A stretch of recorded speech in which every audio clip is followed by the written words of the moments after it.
Blue Ivy, come here. Everyone, this is Blue Ivy, my cat. She's gonna be making noise during this video, okay? So if you hear a weird noise, it's her. This is my first video in a series that I wanted to do for people who know that maybe there's something up with their mental health, maybe they've been diagnosed with a mental illness, but they don't know who to trust. When I was younger, I was considered a cult risk. I think I did join a cult at one point. The whole idea is that people who are mentally ill and not being treated are very vulnerable. And so there are people out there who are going to take advantage of that. I just want to make it easier for anybody who right now is feeling lost and they want to find something that's going to help them and they're really not sure where to go. Vulnerable people, we can be taken advantage of. People who are trying to sell bullshit love us because we are like, here is my money, I just want to feel better. I probably would have joined Scientology if I was born at the right time. This is the kind of person I am. So I'm open-minded and I have fallen for a lot of tricks. Okay, so when you're looking for help, obviously you want to do your own research, but I'm going to tell you about some words to look out for that are kind of red flags. So the first thing is Eastern versus Western medicine. I mean, this is really common, but the idea between East and West is a construct. It doesn't make any sense when you really look at it. When people say Eastern medicine, they might be meaning like acupuncture or herbalism or maybe Ayurvedic medicine. But, I mean, there's herbalism in like Native American medicine as well. We're gonna say that anything that was discovered in China or in India, that's all Eastern medicine? Is that what they mean? Or are they only talking about the things that people used to do? Ancient wisdom. It's actually kind of offensive to say that Eastern medicine is just old medicine because so many new medical inventions have happened in these Eastern countries. So if anybody is saying Eastern medicine is the best and Western medicine is all wrong, that they're falling into this trap that a lot of people fall into. But this is a trap, so don't go down this road.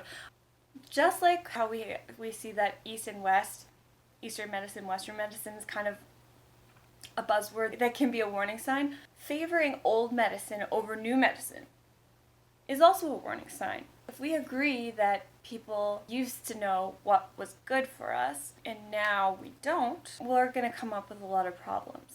So if we think about what old Western medicine is, some of it is obviously ridiculous, like bloodletting or the four humors, if you know about that. And we know now that it doesn't make any sense.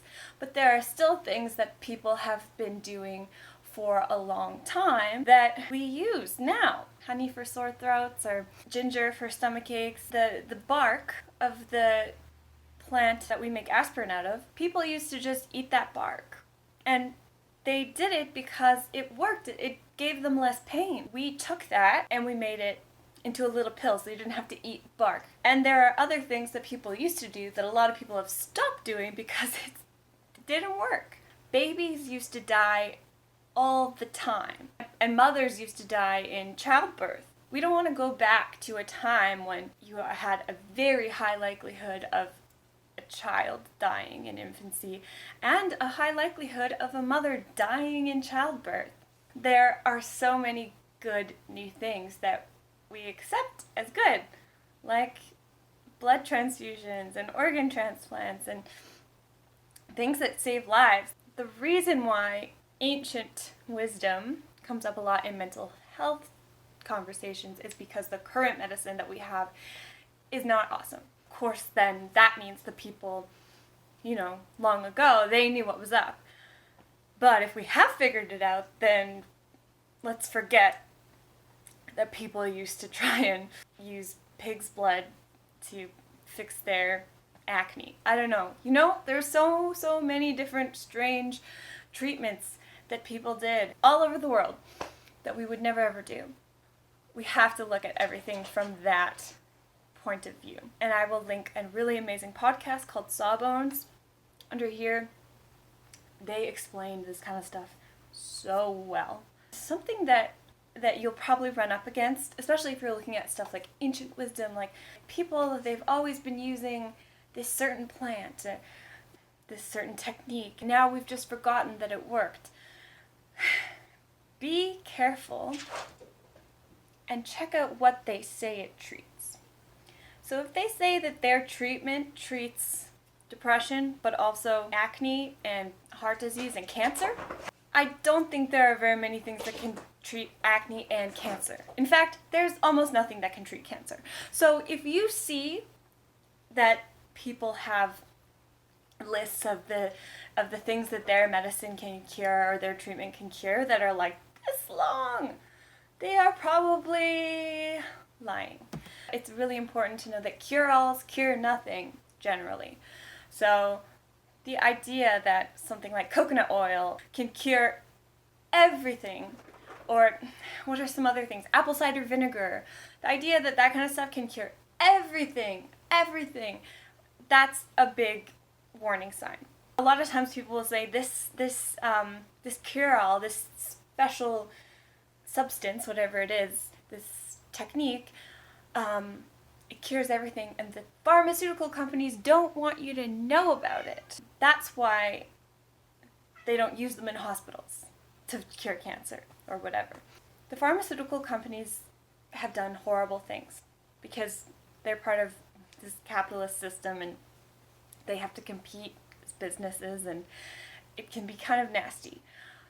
But that doesn't mean that every single scientist who works for a pharmaceutical company is just working really hard to protect us all from the fact that coconut oil is really the cure for everything. And there are so many people in the world, and we all have phones, and we all have ways to record things, and we all have ways to spread things, that the idea that such a huge conspiracy could happen is really unlikely, because we know a lot about the different scandals that have happened in the pharmaceutical world. Like, we know about how they pushed opioids and stuff like that in order to make money. We know about that because people have been whistleblowers. People have exposed them. So if they really are hiding this one thing that will fix everything, there has to be somebody who's working in one of those companies who will be like, hey, wait, no. The idea that millions of people can all work together to hide one thing is pretty unlikely. Especially when a lot of the people are scientists, often scientists who are struggling from the disorder they are trying to cure or treat. Why would those people lie? Why would they lie? Money. Not everybody is available to purchase. You can't buy silence from everybody.